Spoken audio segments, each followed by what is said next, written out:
Each year, Microsoft Research hosts hundreds of influential speakers from around the world, including leading scientists, renowned experts in technology, book authors, and leading academics, and makes videos of these lectures freely available.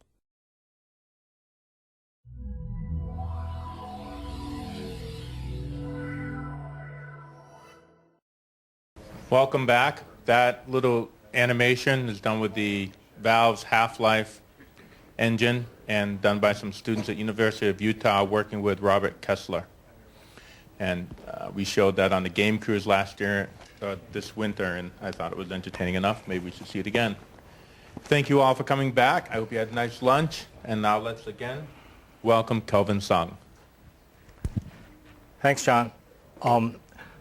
So what we have done is we've gone through the first two sessions in the morning, and then now we are finally ready to do this. And notice that the hours, we have like two. So between now and 2 or 55 minutes, and let's build a game and see if we actually do that. So I'll speak a little bit faster. No, I won't.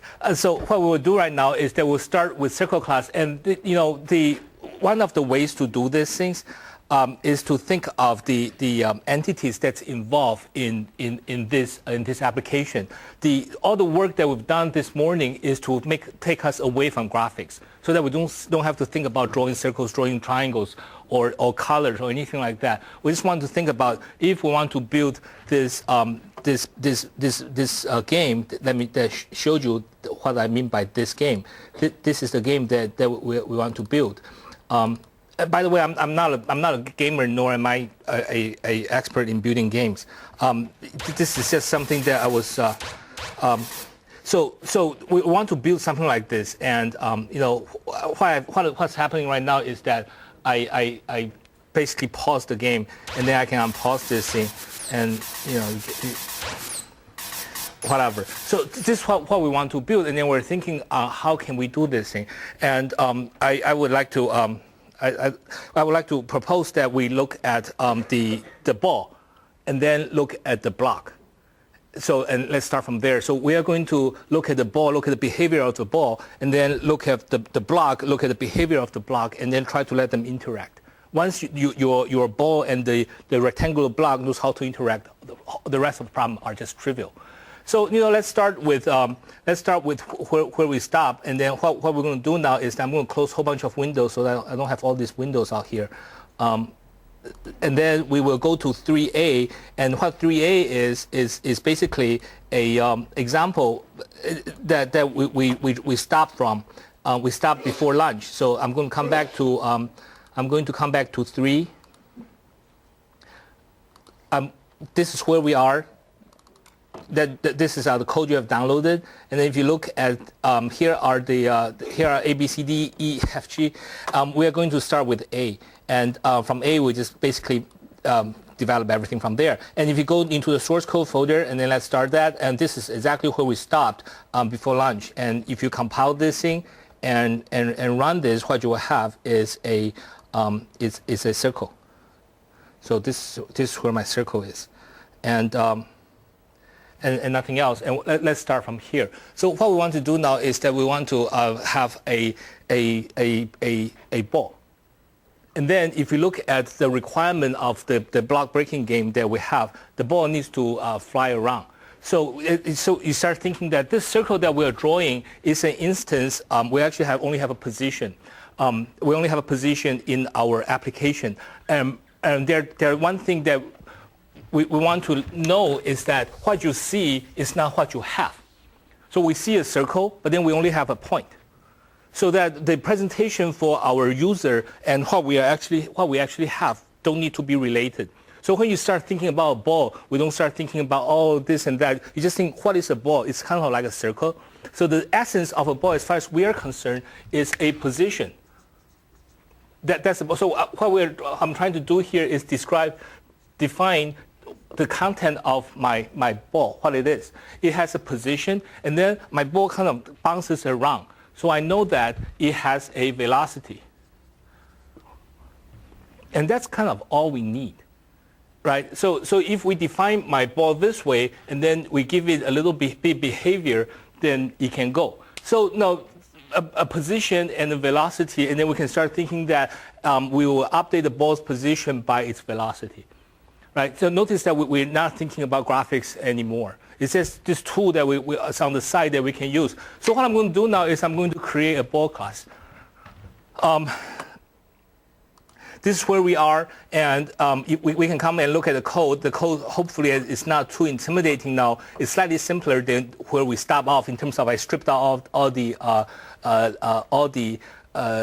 resources, the file texture and everything, because I think that it kind of confuses us. So if you look underneath here, there's font and that's it. There's no texture, there's no sound wave, anything like that.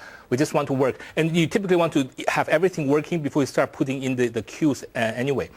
That's how I work. So what we have here is that there's a constructor. Once again, we see that we have defined our coordinate system between 0, 0 and the width of 15, and let's keep that there. And right now what we want to do is we want to define a ball class, and then we want to put our ball class in here. So what I'm going to do now is I'm going to start creating source file for a ball. And there are many ways you can do this. One of the ways is the ways we tell our students to not do. I'm going to cut and paste from existing code. So I'm going to copy game1.cs and call it ball.cs. So I'm going to come out here, I select the file, I type Control-C and Control-V. It works exactly like Windows Explorer.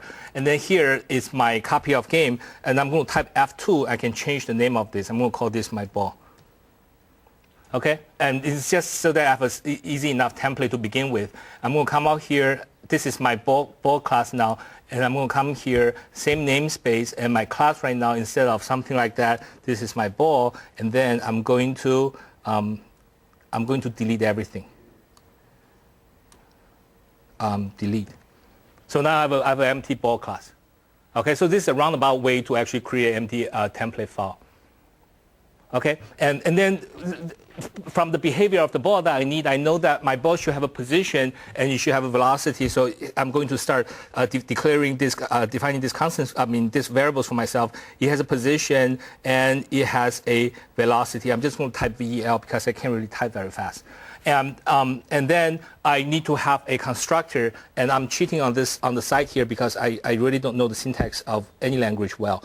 So I'm going to look at what I have here. I'm going to have a public constructor ball, and what I want to do is that notice that in our block breaker game, as my paddle moves around, I can shoot out balls from the position of my paddle. Recognizing that in my constructor, I'm going to give it a position so that I can define my ball to be where I want it to be. So I'm going to give it a position P in my constructor. And then after that, what I will do is that I will initialize, I will allocate memory for my ball, and I will allocate memory for my velocity, and I will, I guess I can do this. And so now I have memory and I have velocity, and I need to somehow give my velocity something.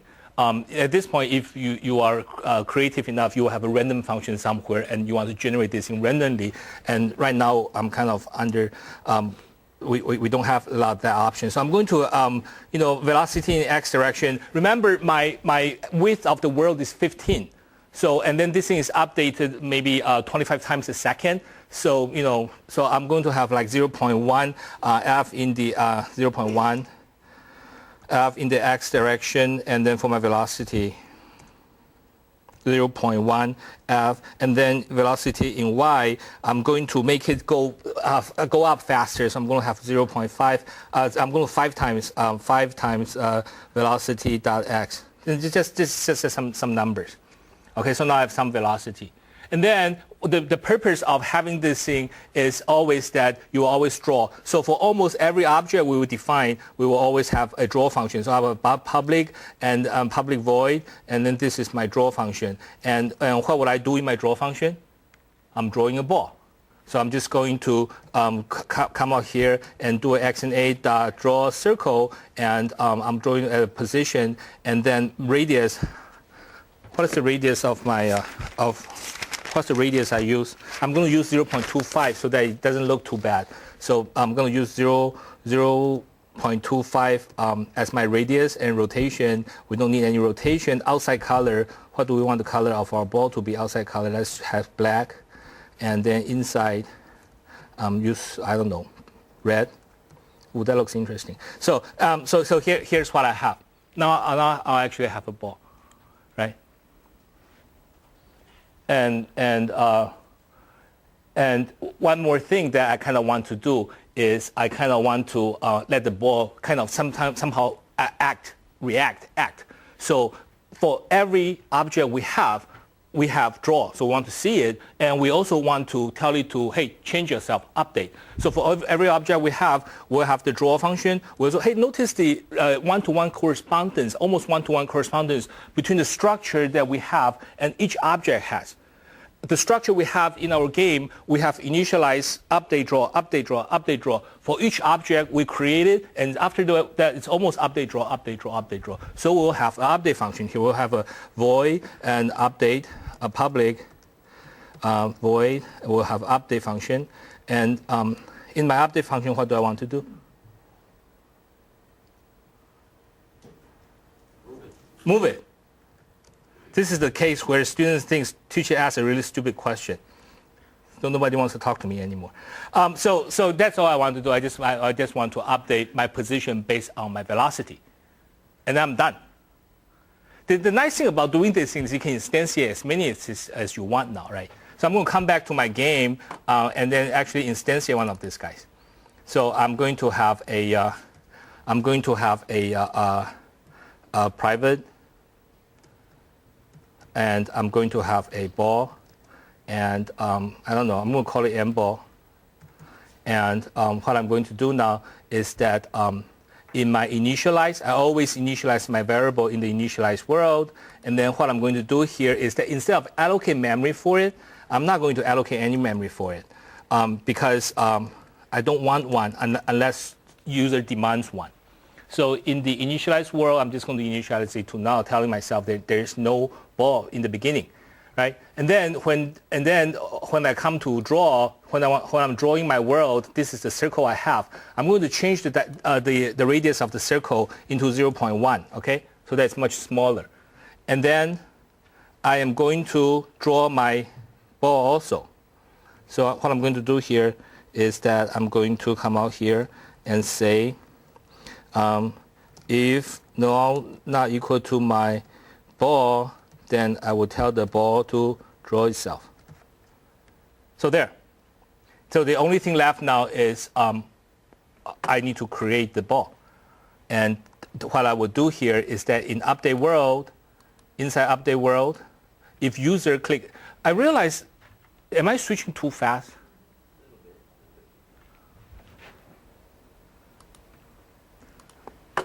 I shouldn't hide everything, should I?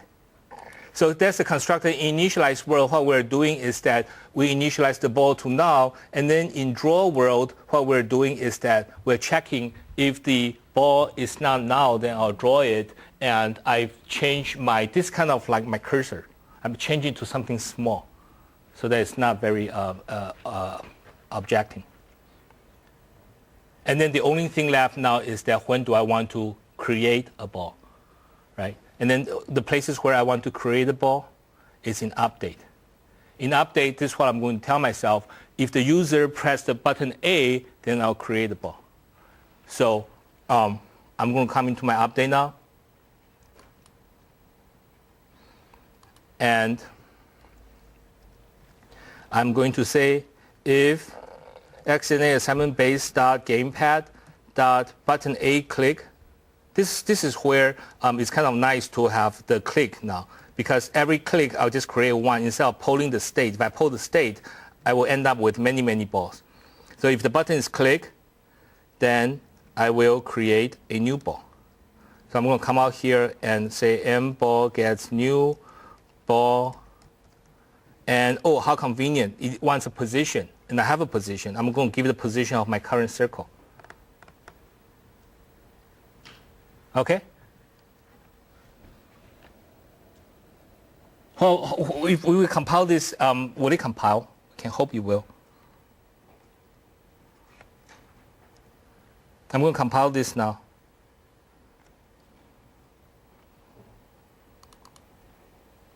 I can't do this. I just need to assign it.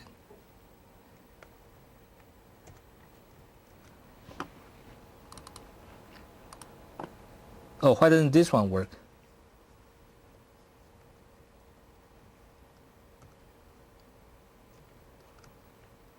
Okay. Do we have something like this thing? And if you compile this thing, I can shoot balls now. And if I press button A, you can do that. If you press button A, boom, I shoot a ball. It's not moving. So, but then I can actually tell where to create the ball, tell myself where the balls are created. So why is it not moving? We're not updating it, right? So we need to update it.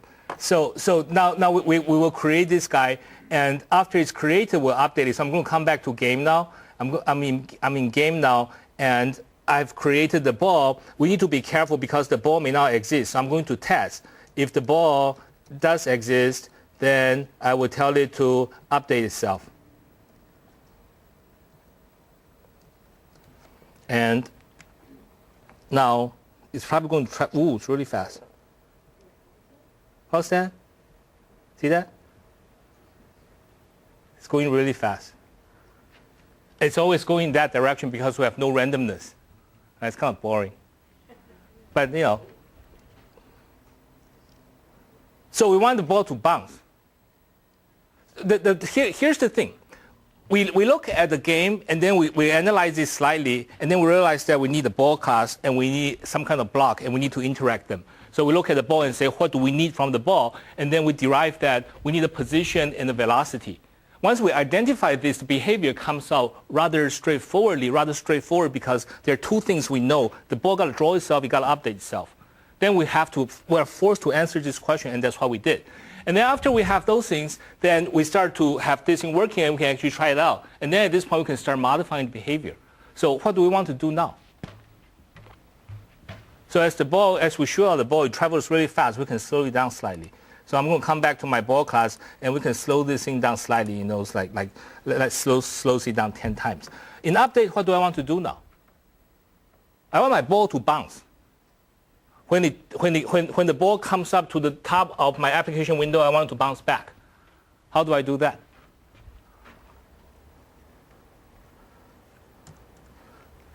Food.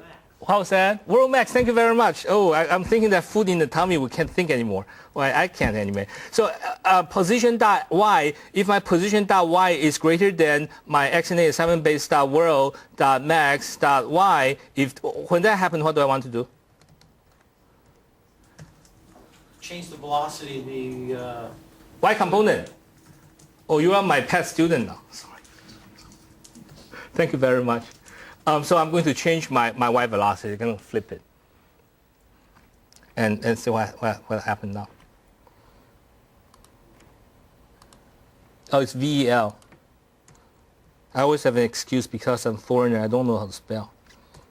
But my grammar is not very good. So, oh man, this is kind of slow.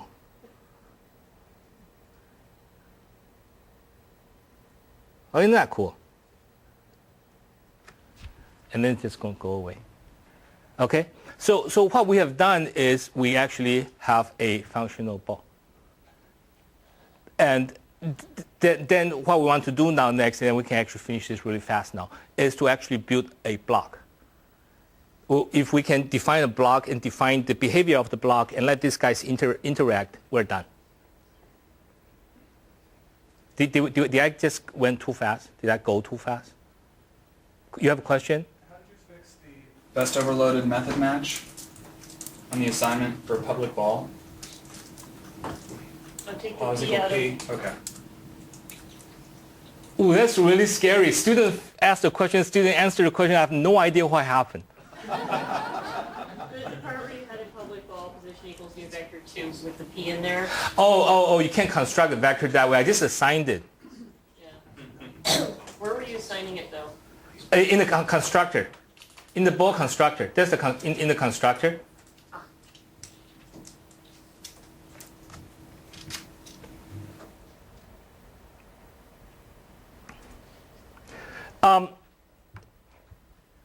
Okay, let me see. Let me make sure that I don't miss anything.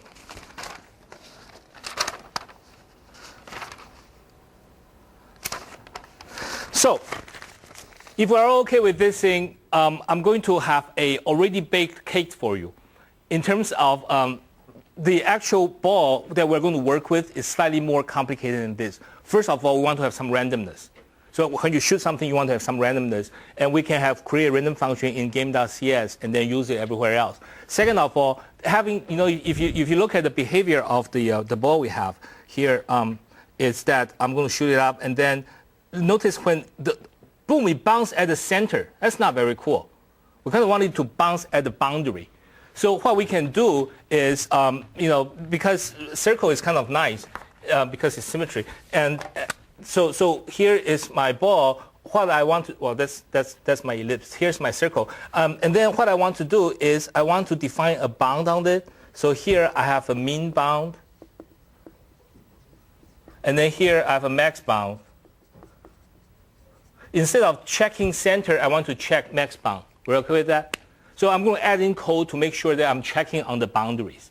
And also that right now, I'm not checking the side boundaries. I want to put in code to do that. So in update, I'll check top boundary, I'll check side boundary. So I can bounce from all three boundaries. We okay with that? And then, we'll type in another 5 minutes. After we're done typing in that 5 minutes, we will come to my B.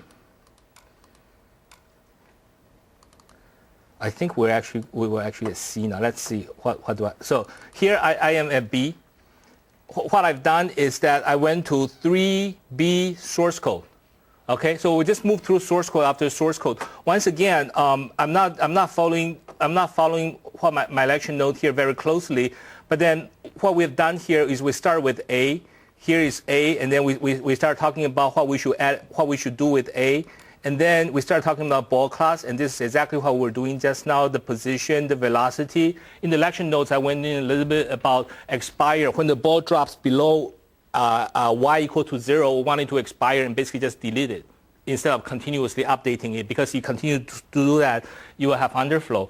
And then we'll have min bound, max bound. That's what I was describing. So these are all the things in there, and then we will put that in there, and then we will come to try to work on the block and the paddle class. So I'm going to show you what we have done so far. This is the ball class. And I'll stop referring to the lecture notes. Everything we talked about here, everything I described here, there's lecture notes trying to step through this with you. But then if we look at the ball class right now, what I have is this is supposedly at the end of the development, we'll have a radius, we'll have a speed. So we kind of want our ball to move at some constant speed at different direction. So we're going to figure out direction, normalize the vector, and then multiply by the speed so that it will go in that speed. And then it has a position, it has a velocity, we've worked with that, so these guys are constants. And then we want to keep track of, just for fun's sake, want to keep track of how many bounces we've gone, and then we haven't expired. Right, so these are all the representation for my ball, and then in the constructor, what I will do is, my expire is false, and then my initial velocity, I have some random number, and I always try to make sure that it goes up faster than it goes sideways, and then I will normalize that and make sure my speed makes some sense, and then I have accessors, so you can look at the bounce, you can look at number of bouncers for the bounces, and then here is the velocity. You can get access at the velocity, you can get access at the position, at the radius, at the expire, so none of this is interesting. The slightly interesting thing here is the bound. Now I know how to compute the bound for my ball, the min bound and the max bound, so you can get at this information. And then with all those information available, now in draw and update, it becomes slightly interesting. In draw, what we will do is that draw is very trivial. Draw, we just draw nothing interesting. However, in update, what I can do now is I can do something slightly more interesting.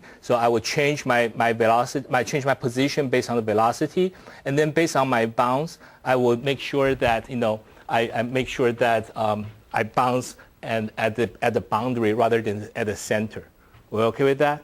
So this is the update. So this is kind of like we spend another 20 minutes on the ball function. This is what we'll be at. And at this point, if we go back to our game class, this is where our game class is. I have a new ball, and we did some of this work. In initialization, what I have is I initialize it to now. So all those things remain the same. And then in my draw world, I just check if my ball is not now, I draw it, and in my initial, am I closing and expanding things annoying people? I found it kind of easier to focus your attention. But so here, and then what I can do here is that if button A click, I will create my new ball. Otherwise, here I'm doing the updating, and then I've also added in if you expire, you just delete the ball. C# is great because you don't have to worry about memory management. So if you run this thing, it runs slightly more respectable than what we've seen earlier, in terms of it bounces from the right place, and it knows how to bounce with the side. Oh, that's cool. So that's all. Okay. And then what we need now is we need to have the paddle. So in almost exactly the same way, we'll create a paddle class. And then we will create a paddle class, and the geometry, the size of the paddle is something we need to determine. So after we create a paddle class, then we will constrain the paddle can also have update, right? Here's the thing. We've been working with one object at a time right now, and we can continue to think that way. We'll create a paddle class. The paddle can go, we'll constrain so that we can only control the horizontal movement of the paddle. And I hope we can imagine that's not difficult to do at all, about 5 lines of code. And then we need to somehow let the paddle and the ball react. That's something slightly interesting. So let's spend the 5 minutes and program the paddle class. We're going to come here and do the paddle class. Paddle class exactly as this ball class, and this is what I do. I'll copy it, I'll paste it, and then I will change this to paddle. Now I have my paddle class. And I'm going to open up my paddle class. And I'll change this to paddle. I notice people stop following. Am I going too fast? Or is this start to I'm forcing you to follow me. Come on. No. I think you're doing fine, just speaking for myself. We're tired after lunch. Don't feel like... I'm just going to go through this thing, and then, and if you have questions, stop me. So in my paddle class, I'm going to delete everything I have in my ball class because it's not exactly the same thing. And then what I'm going to do now is that I'm going to have a constructor for my paddle. And notice that for my paddle, I don't specify where I'm going to start out with. And what is my paddle? How do I represent my paddle? Rectangle. So it's like one position. We've not seen rectangle function before, but then I can specify one position, the center of the rectangle. I can specify the width and the height. So my paddle, once again, is a point. It's a point, it's a position. And do I need anything else for my paddle?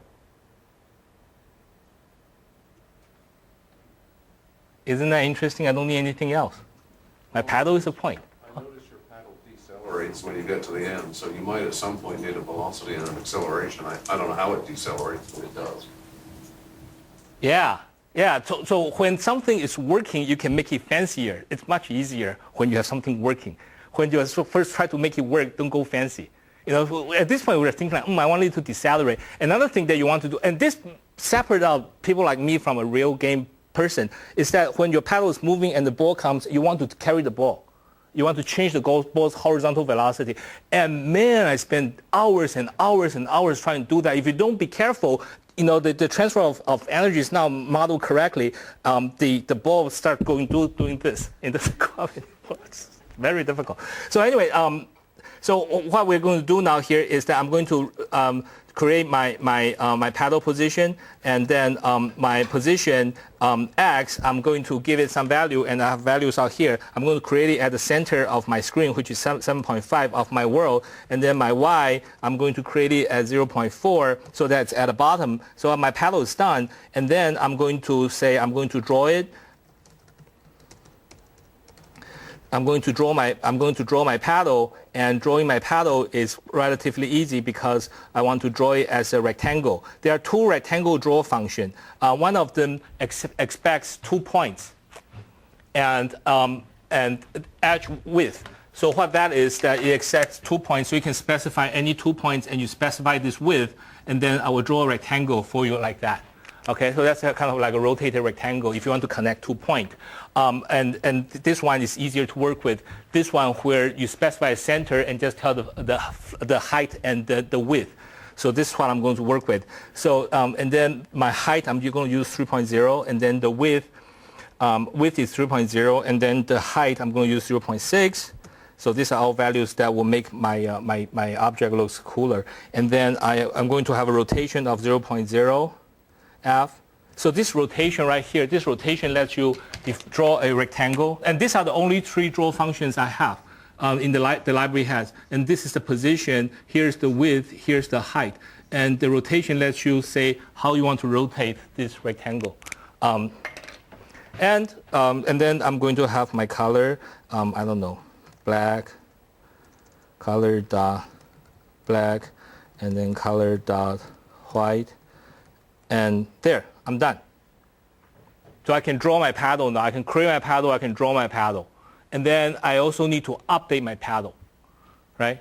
So what will I do in updating the paddle? I'm going to have a void function, update. You can see that I'll type in 2 things and type the tab, thinking that the IDE will know what I want to do. Man, this is difficult. So I'm going to update my paddle, and in updating my paddle, I'm going to constrain it so that it can only move in the horizontal direction. So what I have here is that I'm going to have a float x, and I'm just going to have. That's what I'm going to do, so that I can move it horizontally, and then I'm done, right? And I'm going to come back here, and so that's my paddle. And then in my game, what I need to do now is I actually need to come out and create instance of it. So I'm going to come out here and create instance of my paddle.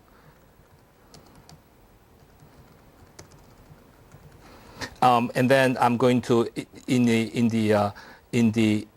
not in the update, in the init, what I'm going to do is I'm going to allocate memory for it. I'm going to allocate memory for it. And then in update world, what do I want to do in update world? For the paddle, I'm going to take the left thumbnail and then take its x position. So I'm going to have a vector 2. I'm going to call this delta.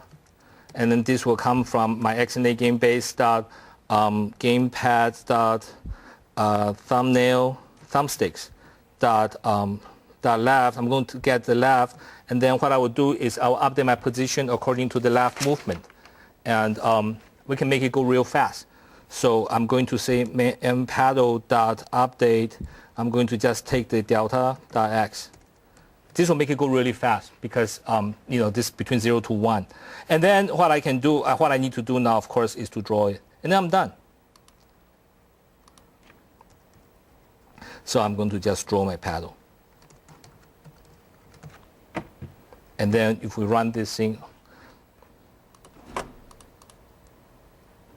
I forgot to make it public.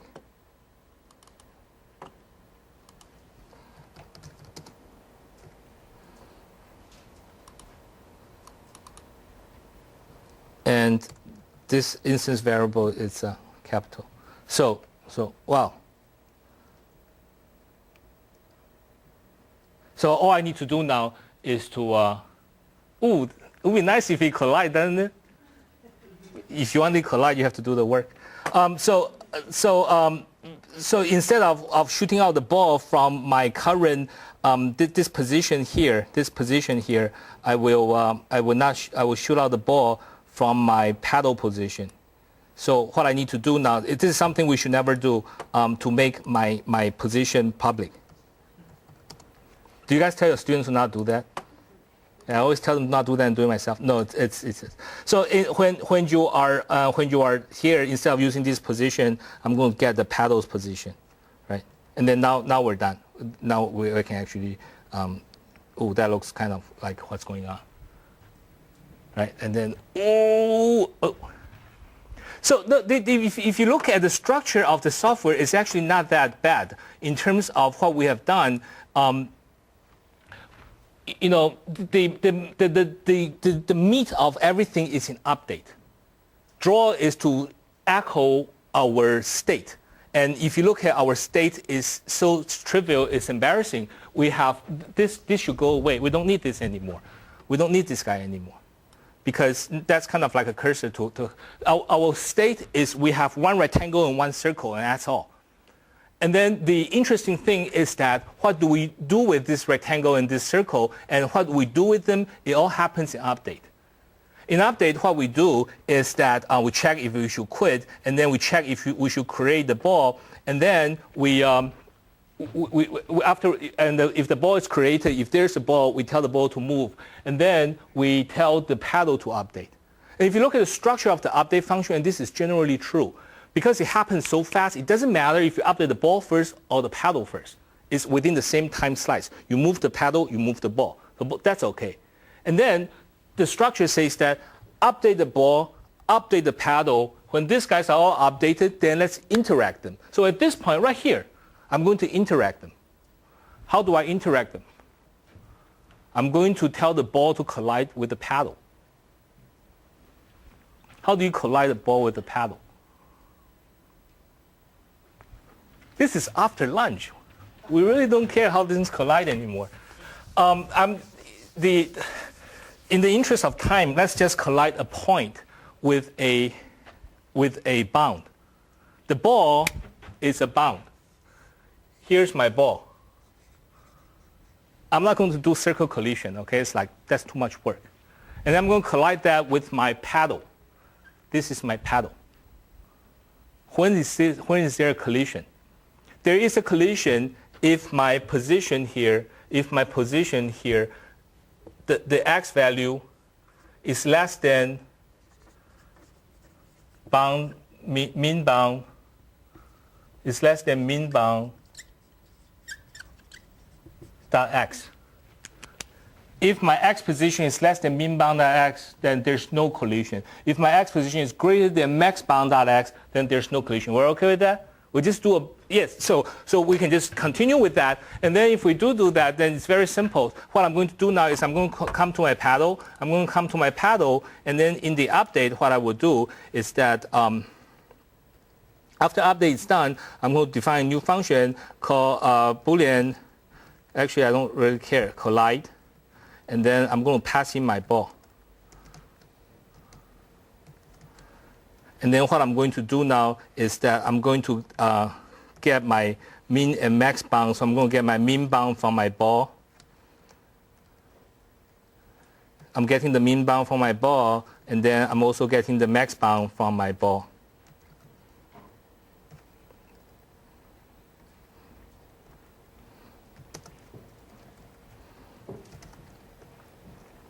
And what I want to do is I want to check here if there's a collision. I'm going to do a point collision now.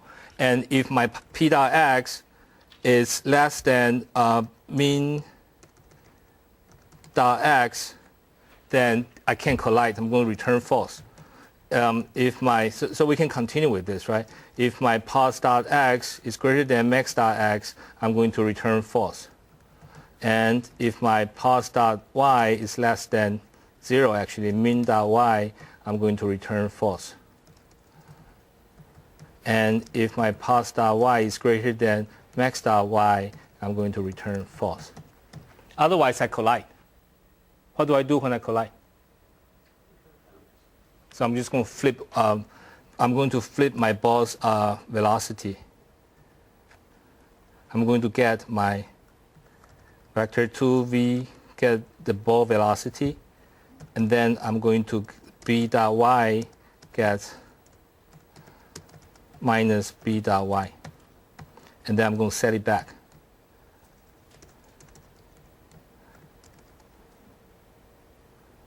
Oh, sorry, v. Here I'm flipping the velocity.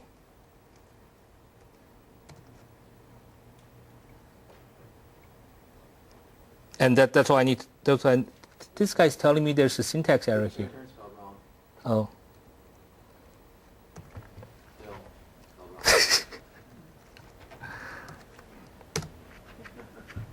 Now finally get it. So all we need to do now is in-game just make them interact. So after I update my ball and my paddle, what I will do is I'll tell my paddle to collide with my ball.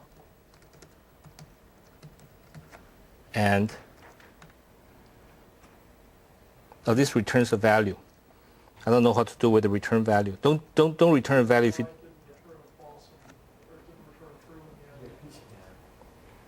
Oh, it's not here.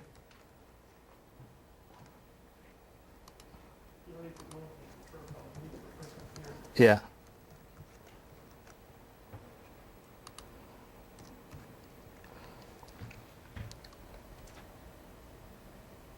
What's going on here?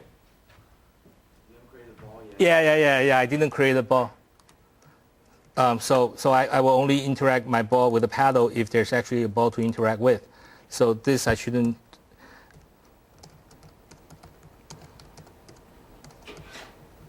If this is not equal, then I will check. What happened there? Ooh. Yeah. So I should.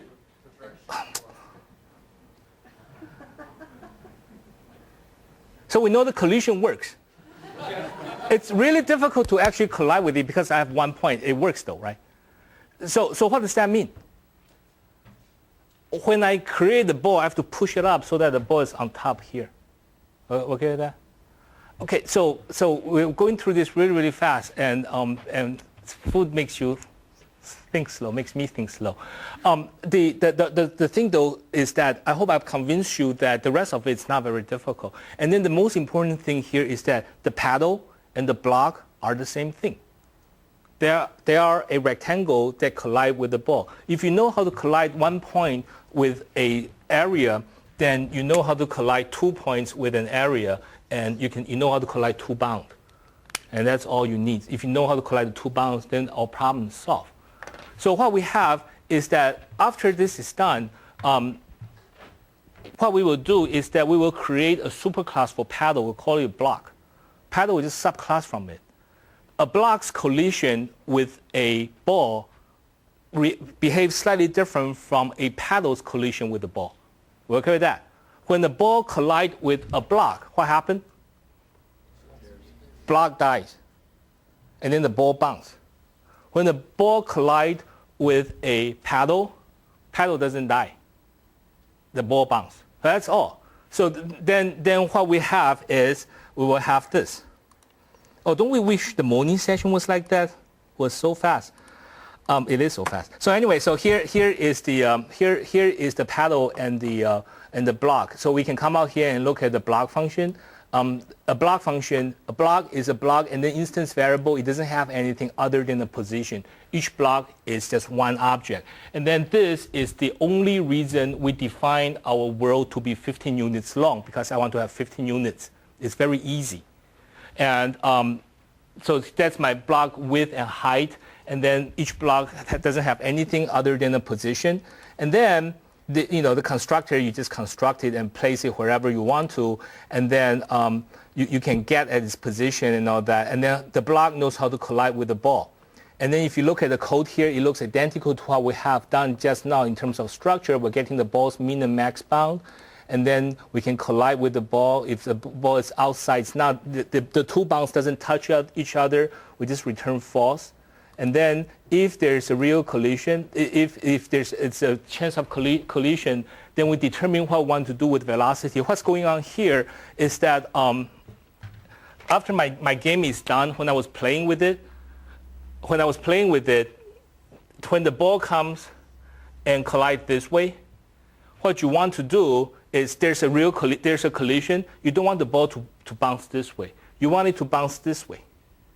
So if you collide with your block from the side, then you don't want to change the y velocity. You want to change the x velocity, x component, so that when the ball is coming up and then they're like sides, you can both go up that way. It makes it a whole lot more fun. every time when you collide with something come down, it's just not very fun. So that's what this code is doing, is checking to see if we should change the x velocity. And then we're done. If there's actually a collision, then we tell the ball to update its bounce, and then I'm going to execute this. So now it's kind of slow, but ooh, that looks so good. So now it works, and all we need now is to actually place the block, right? And then what's the block? The block. The blocks on top of the application. I'll just walk you through this now. The block of the application is a one-dimensional array of blocks, placed one at a time. And note how easy this is. My 0 is down here, so this location is probably 6 or 7.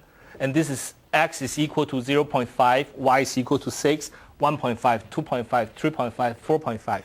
So just have a loop and create this linear array of positions and then put them in place. And then during gameplay, then I will have a collection of blocks. So I'm going to go to the next one. Here is the next one, a set of blocks. This day-long workshop thing doesn't work, huh? 3 hours is max. Because everyone gets like, oh my God, my brain's going to explode. So here is my set of block, and in my set of block, what I have is I have a linear list of block, and this is my set. And then in the constructor, I call initialize block and initialize block. Lo and behold, I told you the truth in terms of two loop, and I'm looping through between 0 to some number. I use my row and column number and use those numbers to compute my x and y location based on block height and width.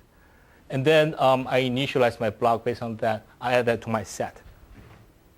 That's all I need to do. And then in the update, what you will do is when you want to break it, you just do a search, right? You search through your list. And then you search through the list and you collide with the ball. If there's a collision, remove it. And then the ball will get bounced by the block. So at this point, what we have is the block breaker game. It looks really ugly. Look at that. Very bad implementation. But, and I only have one ball at this point. So that's why you can't, whenever you press A, you get a new one. But then from this point on, there's not much difficult thing, or there's not much, logic becomes really trivial, yes? Are there any questions? No? Okay, I am done.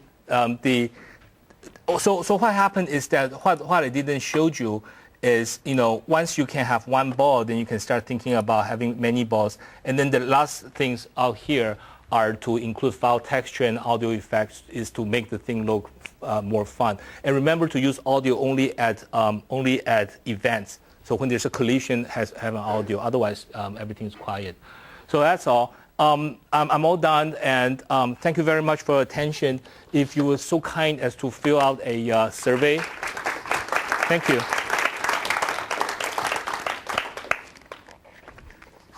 Thank you very much, Kelvin. Yeah, those surveys are really important. Kelvin is very diligent about improving every time he speaks. And we'll now set up for the next speaker, which would be a guest starring Ken Perlin presentation. We have some time for questions, whether to Kelvin or to the Xna guys or to Ken Perlin or anybody else in the room that you feel like you'd ask a question to. And that's about it. Thanks again, Kelvin. That was great. Also, this presentation will be produced on a DVD, which is the more or less annual game kit that Ken Foster and I produce, and we can make that available to everybody since we have your email and information. And then also, hopefully, you'll be on next year's cruise, and we can further connect there. Thank you.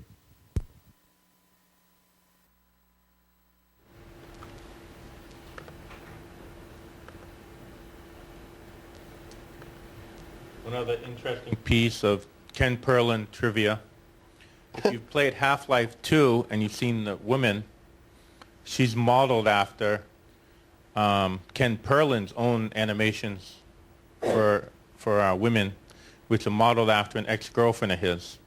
So now whenever his ex-girlfriend walks into a computer science store and sees her face on the box of Half-Life 2, she can thank her ex-boyfriend Ken Perlin. So for the women in the class, let me forewarn you that you want to make sure you be careful who you date. Well, the men too.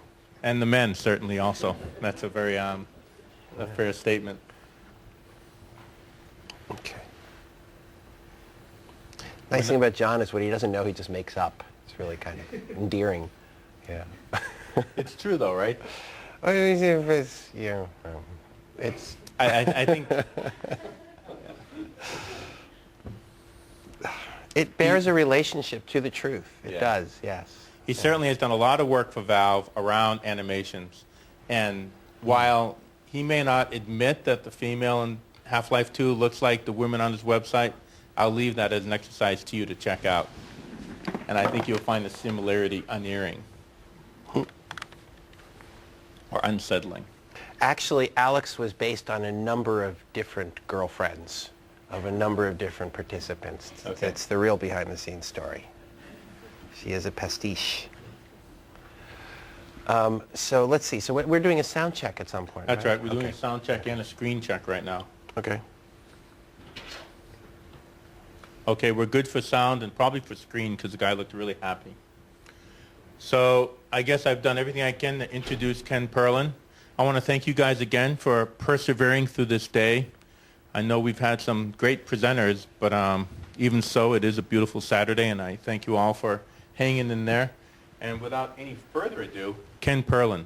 Thank you. Oh, hello. I did not win the Academy Award for Tron. It was for something else. It was actually for the Perlin noise. Yeah.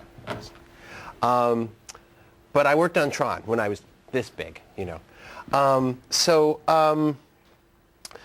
Well, John has been incredibly supportive of everything we've been doing in our lab for quite a while and a real booster. And so at some point, since we were starting to get involved, as everyone in the world does these days, with games in education, teaching kids how to make games, because of course if you teach people how to make games, then they're learning by doing, and computer science students actually will get much more engaged in computer science.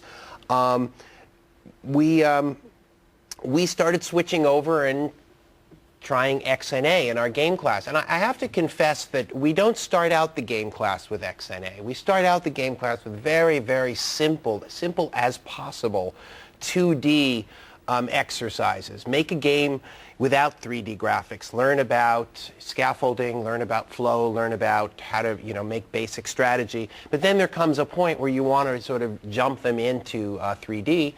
And of course, as you all know, Xna provides lots of really, really cool features, and it's very friendly to computer science students since it looks like, an integrated development environment. And also the price is right. So I'm going to sort of relate things a little bit by talking about some complementary projects and kind of bringing things together. One of the things that we've been interested in our research is trying to create game experiences that are sort of more out there in the world. They're not just I'm sitting like this, but rather kids are active, they're doing things. So we have this project that we call Spiral, which stands for Science Playful Interface Research and Learning, which is just basically a cool way of working the word spiral into an acronym. And these are just random snapshots that our grad students took of that's head tracking with a camera, what you just saw, using these really cool game tracks that are these things from Germany that you pull on them and then you can get 6 degrees of freedom, and they cost only 40 euros, which is about $3,000 now or something. I don't know. And here, this is a game, you'll see a little more of this. This is a game where basically it came out of last summer. I went skydiving. And how many people here have gone skydiving? There you go. The rest of you exercise for the learners. Go skydiving after this talk. It's really amazing. You basically fall out of an airplane and you grab onto these things and you steer and the wind rushes. And so you want to sort of like do that again, but without the risk of death. So you start going back to your computer and simulating it. So the thing is, the game track gives you this wonderful ability to sort of pull on this thing, and we started making these flying games. And all the students were really into it, and several of the students put together this thing where basically you're a bird that's flapping. And then at some point we added fans, 3 fans and little solid-state relays that blow against you in different directions. And it's really fun. It's very engaging and emerging. And here you can see people playing it, and we brought it out to some various kinds of crazy and this is me rock and rolling. This is started. We discovered at some point force-sensitive resistors, FSRs. And the thing about FSRs is that there's wonderful material that they're used in virtual drum kits. There's materials that the electric resistance changes with pressure, and so we started controlling little virtual robots with them and making lots of little examples. These are actually, so there's Eddie sort of flying, and you see his arms go down and it goes down, and there's John kind of being tracked. There's some of our grad students. At first, there's Will Wright, who we tried to convince to be a grad student, and at some point he said he was too busy. He was doing other stuff, apparently. And at first, we hooked Wiimotes up to these things because everybody knows that all cool research has to happen with Wiimotes. And then we realized we didn't actually need the Wiimotes, and it turned out it was just fine to have the positional stuff. So eventually the students ditched the Wiimotes, and they just sort of reduced it to the flapping thing. Will was actually quite good at this, and took it very seriously. And let's see, is there and when we brought it out in public, kids really like this, like you move things around and you push things to make things happen. This was an experiment we did where we put 5 force-sensitive resistors, and so if you just like have different pressure with each of your different fingers, we'd be able to do things with, this was sort of a game that we had kids play. This was some sort of trade show or Gadget Fest. It was called Gadget Fest. And we found that the younger you are, the better you are at these games. If you're a full professor, you can't do anything. If you're about 11, you're perfect. And if you're a grad student, sometimes you get it. So that just sort of gives you a sense of and these were force-sensitive floor sensors. So the idea is you lean, and apparently these people are going to start making these things commercially. But it was great fun to sort of be a little ahead of the curve on that. Oh, that's it. I could show you the same slides over again, but that would be redundant. All right, so where do we get rid of it here? There you go. All right, so that gives you a little context of some of our motivation. At the same time, let's see, just make sure I have my little cheat sheet to myself. Okay, at the same time, I have been, for years, putting up my research on my webpage using the only reasonable method I had available to me all this time, which was Java 1.1. I'm allowed to say that, right, in Microsoft, Java 1.1? Okay. Now, actually, I haven't been, I never embraced Java 3D. I never embraced all that stuff. I stopped at 1.1 because I found all I needed was something that ran in web browsers that gave me a frame buffer. So I could actually set red, green, blue for every pixel, and then I could just write my own software renderer, like, us old-time computer graphics people do. I just write a little geometry stuff and Z-buffer and some Phong shading, and computers are really fast now, so it all runs in real time. And that way, I had complete control of the environment before I had anything else, and I could just express my ideas through 3D computer graphics, throw them up the web, call somebody up, say, go to this URL, and let's discuss it. That meant that I was writing a lot of procedural geometry stuff. And recently, what we discovered about Xna is, to our surprise, is there's no procedural geometry in Xna. It turns out that what you have to do in Xna is you have to have already done something in a modeler, and then you have to load these meshes in, and a lot of our process has to do with making things happen at runtime. So first I'm going to motivate stuff a little bit by showing you some of the things that I would like to do.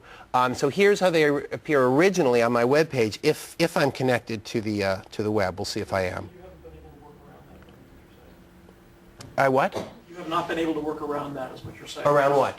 Around the static compile time content creation. This talk is about that I did. Okay, yeah, all right.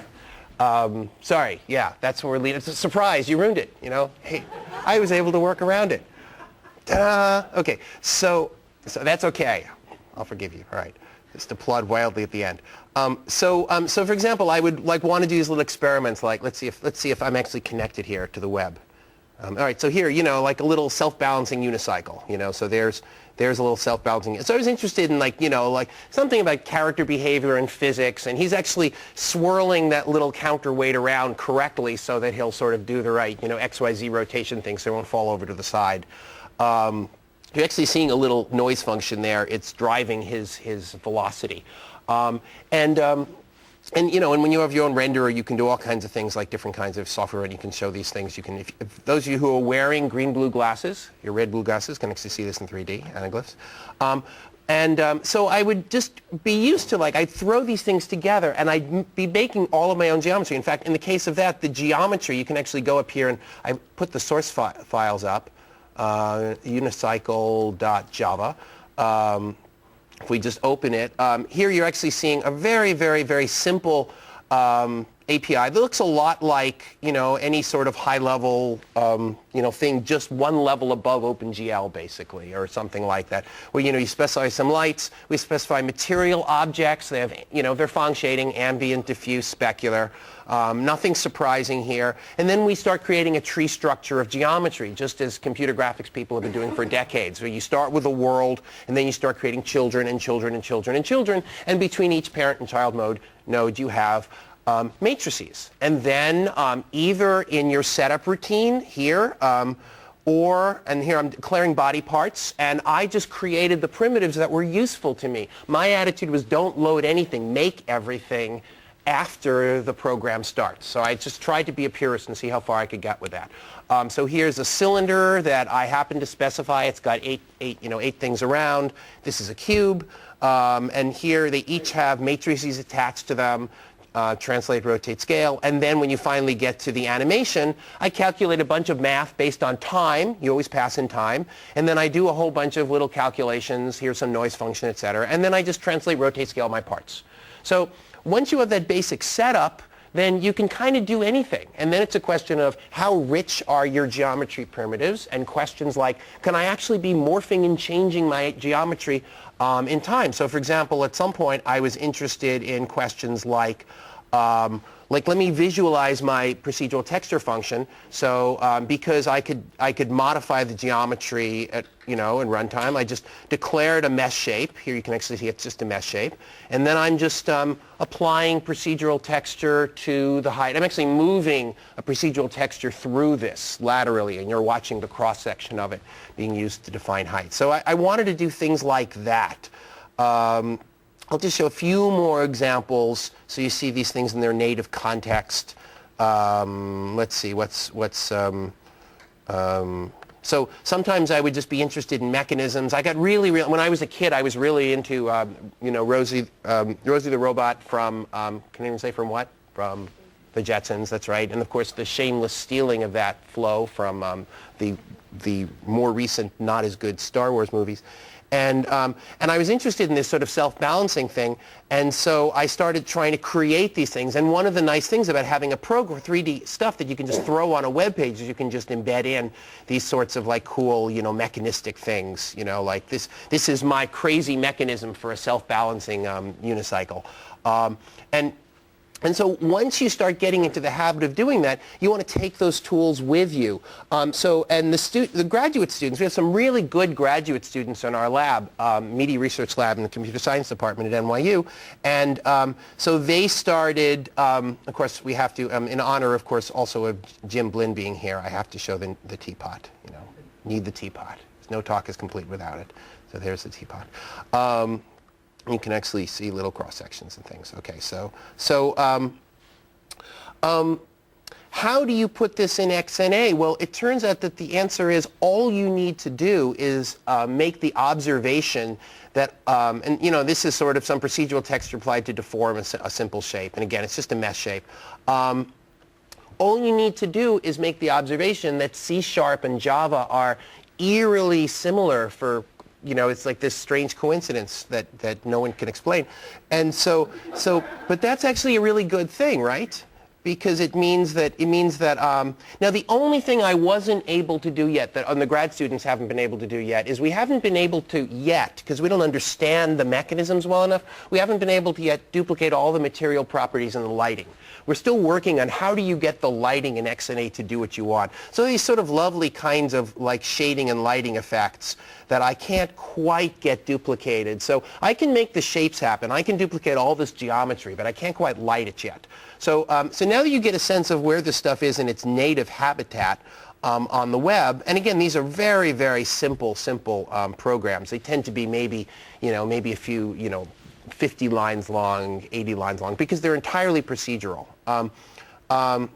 So then if we look, let's see, can I go into, there it is.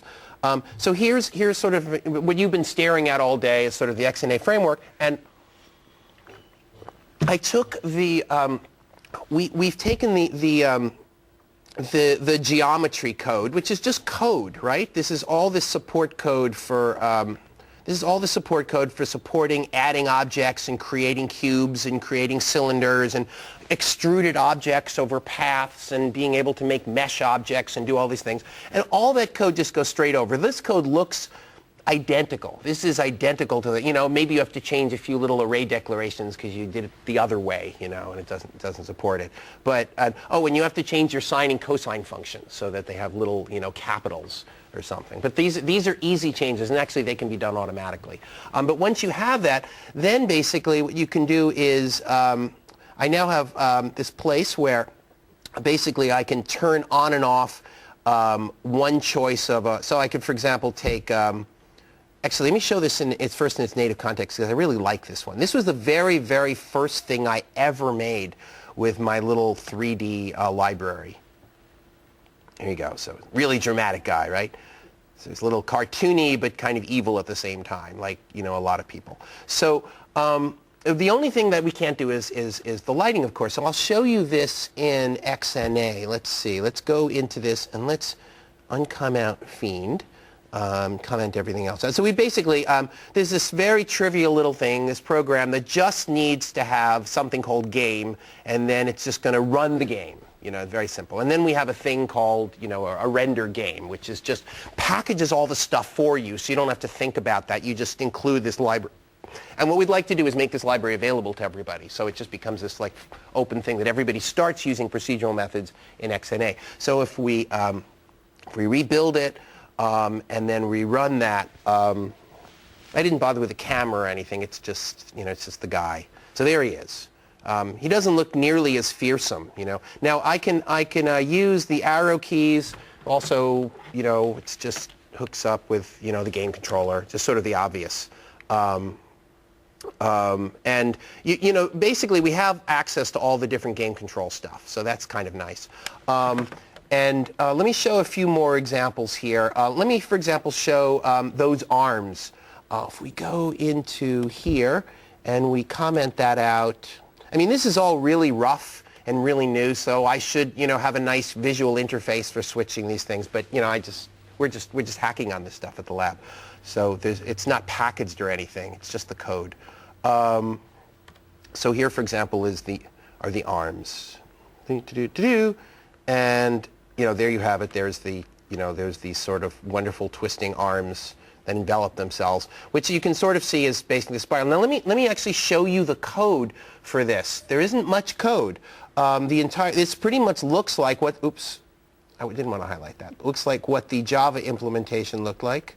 I just wanted to move the window to have some more space. So let's go to here. So all right, so here's what this is. This is the fact that we've got these primitives that we can do things with. So basically, I make a path, which is just a double array. Now, there's a convention that I just came up with that was convenient, which is that a vertex, which is following some fairly standard computer graphics packages. A vertex is a point and a normal. All right, so it's 3 numbers. It's 6 numbers. X, Y, Z, and a direction vector. And you can use that for all kinds of things. So for example, if you're doing generative stuff. You say, oh, let me have a path, and the path sort of has a sort of direction normal to the path, and that tells me, you know, to drag a circle at right angles to that. And I can write little maths, which you guys don't have to write because I already wrote them, but it's sort of, you have to sort of specify this data. So here, I'm specifying a twisting knot path, which is sort of a double spiral, and it's just with sines and cosines. And then, having specified this, which is just a two-dimensional array, I've got this primitive called wire, which says take some along that knot path, drag a circle, and build something out. In fact, if we get rid of the noise function here, and that's all the code. That's the whole thing. And then we scale the whole thing up so it's nice and big. So we grab the matrix from our object and scale it by 3 in each direction. So that's all we're doing. We're building a path shape. Boom, there. We're making a nice material out of gold, diffuse and specular. Just one expression there. And then we're declaring a sculptor object, making it gold, and we're saying it's this wire. So if we rebuild this without the noise function, then you see that it's actually just this very simple mathematical shape, which is just basically it's like a torus, but I make it go around 3 times before I allow it to sort of connect to itself. A little math trick. You go up and down and up and down and up and down with sine cosines, and it finally reaches itself. So that way, and then these are primitives that just knock things off with a little noise function. They just take every point, they look at their XYZ, and they just sort of distort things based on the noise function. So there isn't a tremendous amount of code involved in doing any of this stuff, which is really good. So when I write my little Java applets, I tend to, maybe I'll spend half an hour on them, or I'll spend an hour on them. I'll just whip them together, and they're really fast, and they're just idea things. The whole idea is to do really quick, lightweight things, not have to do tremendous amounts of work. Now, this works if you have the mindset of a programmer. If you're not a programmer, then there's a problem with working this way. But there are a lot of people who are programmers whose strengths are, I can just write a little generative thing and make a shape and move it around and stretch it and warp it. And these are tools that are meant to be optimized for those people, because why should those tools be in some completely separate package from where you're doing the gameplay and the actual runtime stuff? So the whole idea is put it all in one package, let things happen at runtime. So let me show a few other examples as long as we're here. There's our, let's see if we go here. Oh, there, right. Let's see, there's our old friend, the unicycle. We could show that, which pretty much, they all pretty much look the same. They're just running in XNA now. So every line of Java turned into a almost identical line of C#. And there's the, there's our little friend. There he is. I slowed him down because it's more fun. Now, if you look at the shapes, every little piece of this guy is made from really, really simple shapes. He's just boxes and cylinders and one torus for those rubber tires. And the torus is made by just saying torus, and you have to give the 3 numbers. You have to give this radius, that radius, and sort of a scale factor, scale factor. And and then you.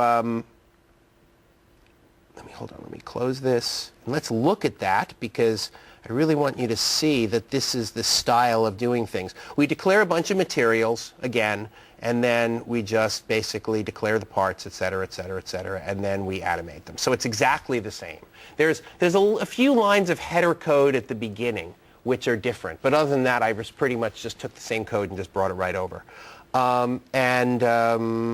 Let's see.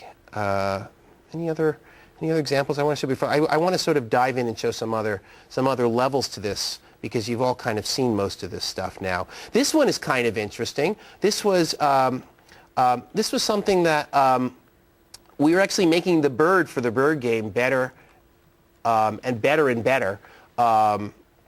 And at some point, so here's a little bird. This is now the thing that's interesting about this bird more than anything else is that the wings and the body of the bird and everything are all made from procedural meshes. So the geometry is being built rebuilt on the fly every frame. It's like the same mesh, but I'm writing little shaders that move, warp, bend, add a little, sine function, etc. So he's got all these complex, that S-shaped curve, and he's also doing, a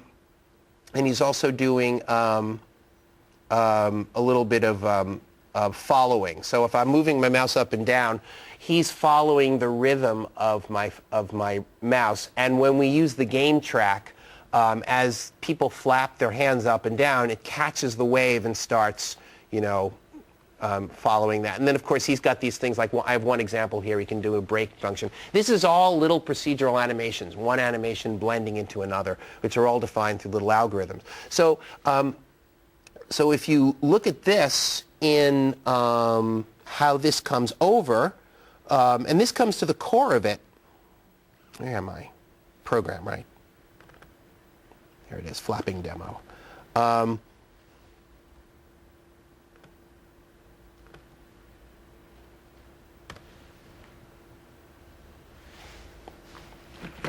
So here's my little guy. It's the same guy, and he's got a little blinking stuff, etc. And you really see that all of that procedural animation stuff, that I'm creating these shapes that are morphing through algorithmic means every frame to sort of in response to things. If I click on this, basically I'm clicking on this little button here to make him flap, at different, and at some point I could do the, the breaking thing. One of the things that we added in is, of course, it can respond to different buttons, but we also added in a layer so you can make it really easy when you're debugging to respond to like, keystrokes and things. So, for example, if you actually look at the code for the bird, and you see why did he go into the breaking thing there? Because where did I put it? Somewhere in my animation code. Let me find. So these are just a bunch of expressions that when I just built them over a course of about an hour or so. It's like procedural textures for shape. I said, oh, okay, let me just sort of when he flaps up, you pull back and forward and little sine functions and things. That's coder art. Making the beak. Oh, let me just find the animation routine, if I find where it is. Is this making sense to people? Okay, good. When you play with it yourself, it'll all fall into place. Can you manually translate Java to C#? Most of the translation was done by a grad student named John Lee. And most of the work he had to do is basically just notice where those wrapper things at the top and bottom, and notice where sines and cosines and square roots and stuff, that convention is different. And you have to put the brackets before the variable instead of after the variable, because in Java it can be either place. So there's just a few places. It could be done with automatic translation, actually, because it's all syntactic sugar. In fact, people have probably written those things because they're so similar. Order for Java. Which will just make those changes. Exactly. There you go. So, because this is all algorithmic. So, there's very little going on here. And all of our real work was just basically, once we were able to reach down to the let me render and light up a triangle, everything else is our own code. So all of that all that support code went right over. There's one thing I wanted to show you in particular. Maybe if I do a search for it. Oh, there it is. Yeah, I just wanted you to notice this, that when he goes into the breaking movement, I did this morning while I was supposed to be listening to the other talk. I wrote a little support routine called key up, where if you hit a particular key, so anything that's in the enumerated keys, in the Xna input, you can say, okay, that turns into a Boolean. He just did the key up, and you could have a key down, so you can catch that event, because I find it very easy to work with that model. So I just wrote a support routine, goes through all the keys, notices the differences, and for those of you who are really I wrote a lot of code this morning. It was very productive. Those of you who are kind of geeky, this is the support routine. Basically I went through and checked changes of what was down and what was up of all the possible keys, and then I create an array, and then when you ask about this one, it's like, oh, that one just went up now, this animation frame. So that's kind of geeky, but very easy. So now that's available as of this morning. Now all of this intersection, let's see, there are other examples too. I might as well just not ignore them. It's really nice as you can do all of these. And some things, by the way, there are things that they use it, the students use it for in the lab for all of these cool input devices which aren't here today. So for example, all of that stuff where they're stepping on different pressure sensors and they have things like that, they have these various balance games, etc., that are all working here, but I don't have the physical devices with me. So I can't show you those. And there are some things we haven't brought over yet. So there are some things that aren't working yet. And, you know, and they're all, this is all a moving target. We're gradually, eventually we're going to have several hundred things here. But we've just pretty much started this. You know, here's the ice cube. What? Could I ask what you do the rendering, please? Oh, yeah, there's a core rendering. This will all be available. There's this sort of stub here, and then there's an actual. Oh, where is it? Actually, hold on. I've misplaced it. Since the last time I looked at it, they took this out and put it in another routine, which is awkward. So, let me see if I can find it. Somewhere in here there is, you know, and then somewhere down in the support code, basically, they're below the level of the C#. There's just a little bit of core stuff that goes into the build that then, you know, that just, it's really a relatively small amount of code. All it needs to do is, like, if I can just render a triangle, I'm in, you know, basically, and then we're feeding that from the top level. Is that where that happens? Right there in rendering. Is that where you render the triangle? Or is it? I think there's just a little bit of glue code below this, but this is where we do as much as we can up here in the C#. That was what I was looking for. Yeah. Yeah, this is basically the logic of the render. This is everything up to that very bottom level of which substrate am I dealing with. So this is basically my Java code ported that I mostly wrote 5 or 6, 7 years ago, you know, ported by John Lee into C#, and then he wrote a little glue code at the very bottom. So you're basically seeing my whole renderer, all my logic, all my everything. Years and years of hard work that I'm giving away for free. There's a noise function. It's always nice. People who like the noise function. I use it everywhere. But let me not just get distracted. Let me get through this. How am I doing with time, John? You're doing great. Tell me how much time I have so I can decide what to cover, what not to cover. 24 more minutes. Okay, great. Good. That's useful. So here, for example, so you can see that since we don't actually have a solution that we like for the shading and lighting yet, I can do this beautiful, you know, this is basically applying different noise function to perturb what's essentially a superquadric. The way you actually declare this is you declare something to be this is the way I do everything, is you declare something to be a sphere shape, you know, it's a mesh in the shape of a sphere, and then I run a filter over it that warps the positions of the vertices into a superquadric, and then I run filters over that to add noise functions. So those are all method calls into the geometry library. The most interesting part about all of this, by the way, so let's just show you that, because it's actually very, very simple. So it's actually a very short thing. We don't actually have the lighting. We haven't figured out how to use our gorgeous lighting in Xna yet, which is why you don't get to see that. But this is the whole thing. I make a ball shape, which is basically a mesh that's shaped like a sphere. And then I declare it to be a superquadric of power 8. It's a little hollow. And then I add some noise, compute the mesh normals, add some more noise. And then if it's frosted, I add just a little high frequency of noise. And that's the whole thing. And then, you know, there's like toggle frosting, which is connected to the input. Yeah. In Java, you wrote your own scan converter with your own Ziva for now. I did. Why don't you just use a pixel in Xna, just point? I guess we could. That's true. We wanted to get the advantage of all the continual improvements in connection with hardware accelerators, et cetera. We wanted to ride on the fact things are getting faster and faster with texturing and all that.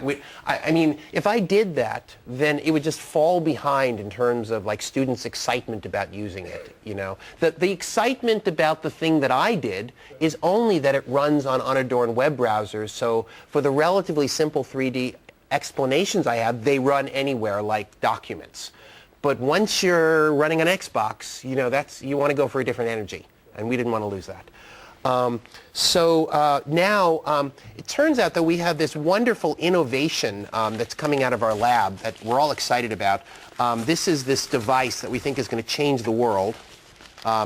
We call it the Unmask Pad, and it's a very simple idea. It's just based on some clever rearrangement. It's based on 4 sets of resistors, and we just unplug this thing. But if you plug this thing in, basically what's going on here is that there's electrical connections this way and electrical connections this way, and by clever sequencing and some really and there's a brilliant grad student named Ilya Rosenberg who did most of the heavy lifting on this. And what it allows you to do is create a very fine pressure image of anything, of your hand, of your fingers, etc., simultaneously, about 50-something times per second. Let me show you. Just before I got on the airplane to come here, one of the students recorded me just playing around with this thing. So I ended up writing a bunch of apps on top of Ilya's brilliant substrate. What it looks like to me as the application programmer is it looks like a there you go. It looks like a can I make this bigger? Yeah, there you go. It looks like a 40 by 30 resolution image, but because we have the very fine pressure, you can even wiggle your finger a little bit and it can sense the movement. So this is, we call it the Unmask Pad. And actually this thing, what you're seeing here in quantities would be maybe about $10. So it's actually kind of cool. So that's my hand. And what it's getting is a very accurate pressure image of anything that I put down on, and it's literally on this surface, the one I just showed you. I brought it on the plane with me. So here you're seeing, here I'm doing it not as an image, but I'm doing it as I'm just building a little 3D surface. And so this is the most interesting part. You don't see me move here, but you're actually seeing there's lots of input going on here. And here we're duplicating what all other multi-touch devices do. So this isn't that interesting. You just always have to show that you can, translate, rotate, and scale. And then that's how you know it's really a multi-touch device. And of course, because it's New York, I had to do it with the New York subway map.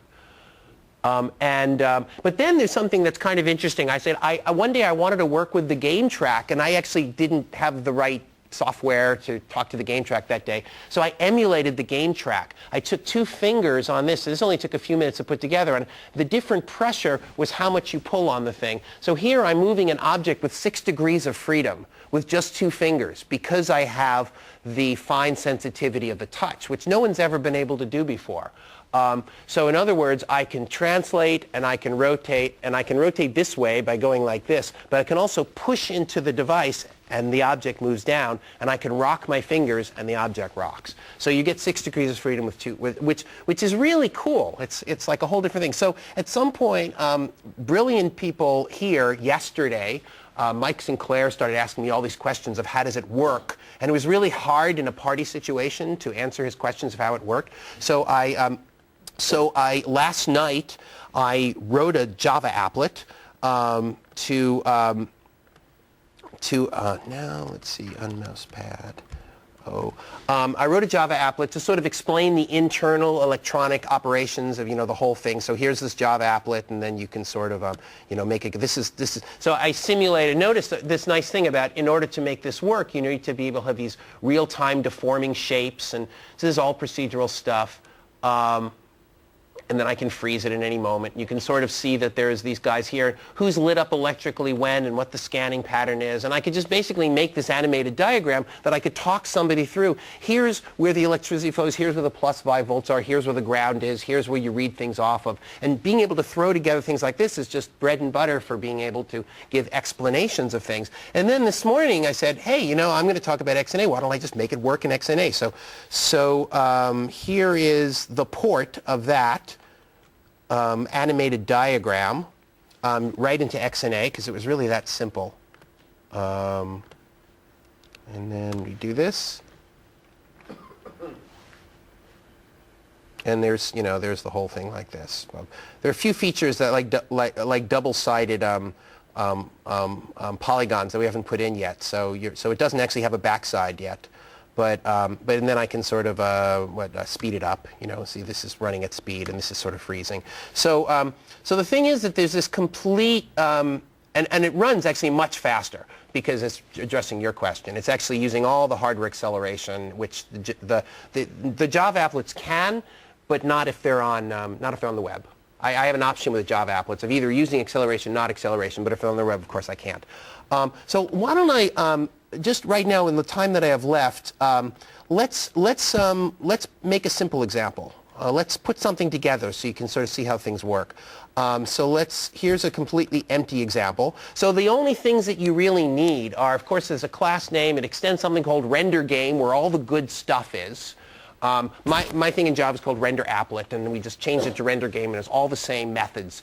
And there's basically a setup routine that's called once, and there's an animate routine that you called over and over and over again. The setup routine generally, obviously, is where you build things, but you can also build things in the animate routine. There's no reason you can't change the geometry at runtime. It's just code. So let's, and then of course you get time in the animate routine. So let's say material equals new, is it make material? I think, if I remember correctly. And then material dot set diffuse to, I don't know, 1.5.5. Let's make it pink or something. And then let's have a shape. Let's remember the shape. So geometry shape, and then say shape equals, so we get the world object and start adding nodes down below it, and let's make this a cube, set the material to be the same material we just had, and maybe that's enough. Let's see if I did this without any errors. Did I? Oh, good. Okay, and we run this, and ta-da, it's a box. There you go. Yay, I made a box. So that just works. And then suppose we want to animate it, we could say, let's see, let's add a double spring equals 0, whatever. And then we'll say if key up, keys dot s, that's a good one. Spring equals 0.5, okay, and then we'll say matrix equals, we'll grab the matrix from this object, shape.getMatrix, so we get its matrix, and then we just rebuild the matrix every frame. Matrix.identity, matrix.scale, actually let's do something more, let's start this way, 1 plus spring times math.sign of 12 times time. So we're just going to make it boing, boing, boing. And then, of course, we're going to maybe make the spring times equals 0.99. So we're going to have a little damping force or something. Okay. So make sense to everyone what I did? I just, made a spring behavior. Like fake spring behavior. So every time I hit the S key, it's going to go boing, boing, boing, boing, boing, boing. It's going to die down. All right, so let's see if I have a bug, which I probably do. Well, okay, let's run it. So there's my box. And then if I hit the S key, boing, boing, boing, boing, boing, boing, boing. Kind of really much too slow. It should have been much faster than that. But you get the idea. Now, let's make it faster, because it's more fun. And actually what you really want to do is you want to say double S equals 1 plus spring times math dot sign of 24 times time. And then you want to say double SS equals math dot square root, I guess, of S. And then you want to say S for here. And if it's really going to be like jelly or something, you want to say 1 over SS. 1 over SS. So that way it'll go boing, boing, boing. It's volume preserving, which is more fun. But let's do something. Let's do something else. Let's say, what I really like to do is not just that. I want to be able to switch the shape at runtime. This is where procedural shape starts getting really cool. So if the key is C, if I hit the key of C, then maybe what I'd like to do is shape.delete the first child of the shape. Actually, let's do this. So let's make it a hierarchical shape, so I can start pulling things in and pulling them out. So I just increased the tree a little bit, so I can start like changing the shape and using the shape variable itself as a handle. So let's delete that, and let's say shape dot add cylinder with 24 sides or something. Hopefully this will work, and I won't totally embarrass myself. Rebuild solution. Okay, and so there's our friend. Spring, boing, boing, boing, boing, boing, boing, boing, boing, boing, boing, boing, boing. And then we hit this, and it dies. I broke it. What did I do? Basic effect. What's that?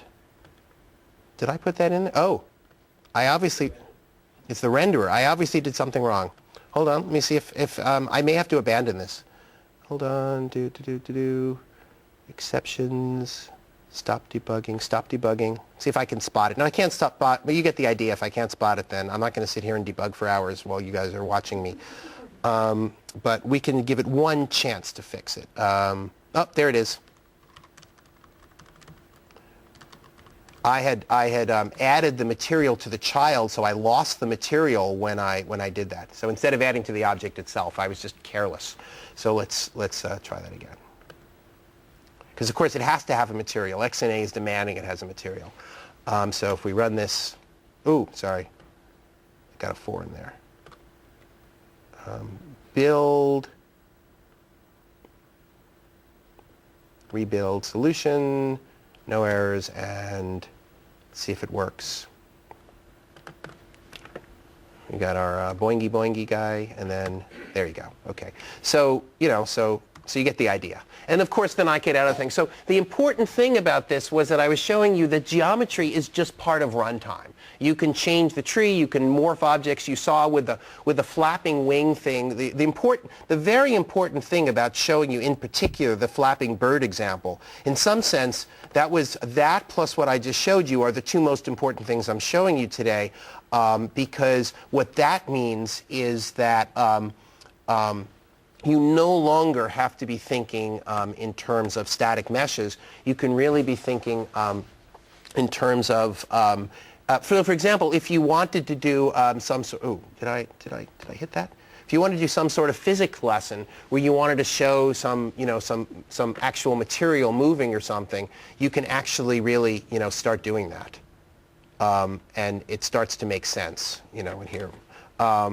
Where you fluids and and things that kind of fit into other things and flow, et cetera, et cetera. So let me stop for questions now, because I think we want to have some time for questions. So does anyone have any questions about any of this? Yes. I'm thinking in terms of like the cube and the cylinder. Yeah. If you are scaling the entire shape, right?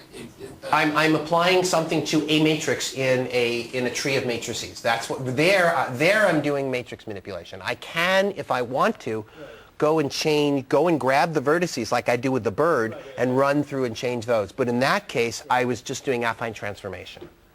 Why can't you load those two shapes into for example, into the renderer, and then at runtime just activate different ones? You could, however, in a game situation with logic, etc., you may not know at load time all the options that the player wants, and this gives you the option. You could always do that, but this gives you the option as the game is going on to opportunistically say, oh, let me run this logic that I couldn't have known before. Like, oh, we want to make the robot guy with the fish head that happens to have the whatever, and let's call that library and like have millions of combinations. There's really no, you can always load things statically. But this, basically, the point here is that, yes, you can, you always could, but now you don't have to. Now you can let the logic of the runtime decide what happens as things happen in runtime. But sure, you can totally build things. Of course, you can always do that. Are there any other questions? By the way, there are a lot of cool primitives. Lots and lots of cool primitives. There's rounded pill shapes and general extrusions and just basically over the years I've just accumulated a really large number of gear shapes. a really large number of things that I found to be useful. And they just keep going into that geometry library, so they're all there, yes. So is there anything in Java that you find prohibitive moving to Xna? Maybe you have these 3 or 4 applets that you'd love to get over, but Java doesn't let you? Or Xna doesn't let you? It's so far, the things that are completely in my control just go right over. The things that have to do with talking to the native environment, we haven't worked it out yet. So that has to do with things like lighting and the subtleties of the shading. Those are the things that are still out of our control. Input is actually no problem at all. And we've never run into any problem with input. It's very, very clear. But I think, Xna itself isn't making the final decisions about, it's built on top of a rendering substrate, and then there was some API that was worked out. And sometimes do we have to get around the API? We're just working that out. I don't anticipate we'll get into a lot of problems. It's just that you're seeing stuff that this stuff that went over just about instantly. This stuff was easy because this is the place where it's just algorithm. So that's why we're doing that first. But I don't think we're going to run into any real problems. I just think that we just haven't tackled all those interface with the lower level issues for the lighting stuff yet. Documentation for it. We have documentation for it. Yes, we do have documentation for it. In fact, if you look in these libraries, there's many of these libraries. So you notice there's the does he have it in this? We have it in the actual, we have these, this Java doc style stuff, that then strips out automatically into separate documents of the API for each of these and what the arguments mean, et cetera, et cetera. So, copying vertices, making a torus, making a cube, there's a lot of it. Any other questions? Yeah, because it kind of wouldn't work. In fact, what you really want is to then obviously have that stuff go into the Xna development environment, and have all those things you can do and do tooltips and rollovers and this is what this does and all that stuff. You want that totally integrated. Yeah. Did you say this was downloadable? It is downloadable. Yes, it is downloadable. I could give you a URL, except that I think that even while this is going on, like right now, the students are frantically fixing, cleaning things up and everything, and I sort of give me about a day or so until they really are happy with it, because they know this is happening, and so they've been sort of documenting and everything. So I got a version that let me demo everything, but we want a more complete, cleaner version. So within a few days, the thing that's downloaded is going to be much cooler. So let's send me an updated URL and I'll send it to the Yeah, and that makes sense. Yeah. So I don't know. I think it's a good idea, right? People who do things at runtime should do things. Programmers should be able to do anything they want at runtime. Yay, That's programmer art forever. So some of the things actually some of the features we haven't quite gotten over yet, just because we just haven't gotten to it yet. So there are certain operations, for example, this kind of modeling operation, which that's right. I've run out. All right. Hold on. Let me. Where's the? Oh, I don't know if I have my my password. Too bad. That's it, yeah. Oh, great. It somehow senses that I'm not actually a Microsoft employee. It's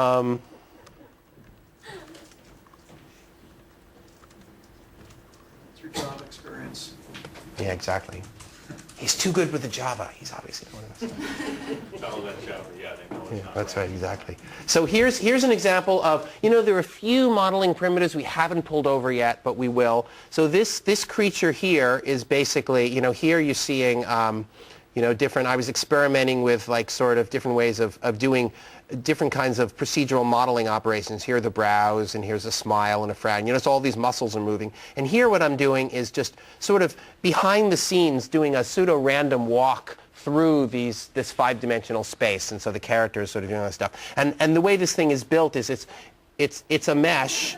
And I made it transparent, and you see the eyes and sorry, I should have warned you, and the mouth and the teeth inside, and actually the mesh is actually, these. It's really all just polygon modeling,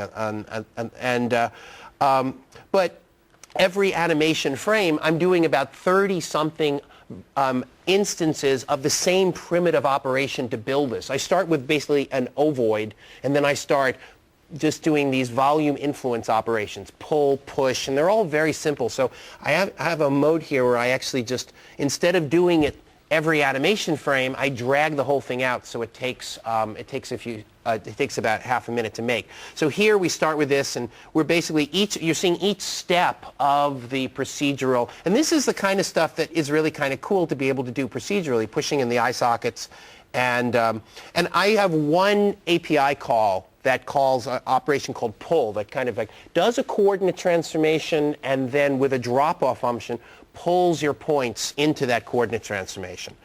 So pushing in the nostrils, and then the last step is pushing in this and pulling out the lips. And then the reason that it's animated is that then I put, there's probably code here somewhere. I don't know if there is. Do I have the code up there? Yeah, okay. So here, here's the actual code, which is now, which is going to go into C#.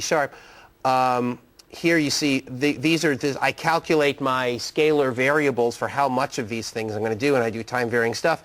And then I do these magic pull operations, which contain, in some places, they contain references to how much am I smiling, how much I'm doing ah and ooh, and so I'm pulling in different directions by different amounts. So this was like sort of like a day of just crazy programmer hacking to make this. But the important thing is that once you get all of these procedural operations over, it becomes a very powerful tool. So you're just seeing a snapshot of the first things we brought over. We haven't brought all of it over yet. I guess that's it. How long have I? It depends how you count it. You and your team. I've been working on Xna I've been working with Xna today, but my team has been working with Xna for. The first time I really did serious hacking on Xna was this morning, because really, it was just fine. I had no problem with it. But last year, for our games class in the spring of 2007, I guess, or fall of 2008. I forget. Whatever was last. Professors forget time. Stretches into decades. Either last semester or the semester before, we had a graduate course where we spent the second half of the semester just jumping right into Xna, and then simultaneously, our master's and PhD students who were doing those immersive games things started hooking all the controllers up to Xna, and so we started using that as a central place for all of those immersive games. And it's going to be, the Unmask Pad stuff. It's very easy to work with because they're programmers, and that's the secret, is that it's an IDE. So, and it's got all the rendering stuff and everything. So grad students in CS departments are, as you probably know, you're very happy with this kind of environment. So I'm happy with it. And we just want to make it more powerful for everybody. I guess I'm out of time. Right? Okay. Thank you.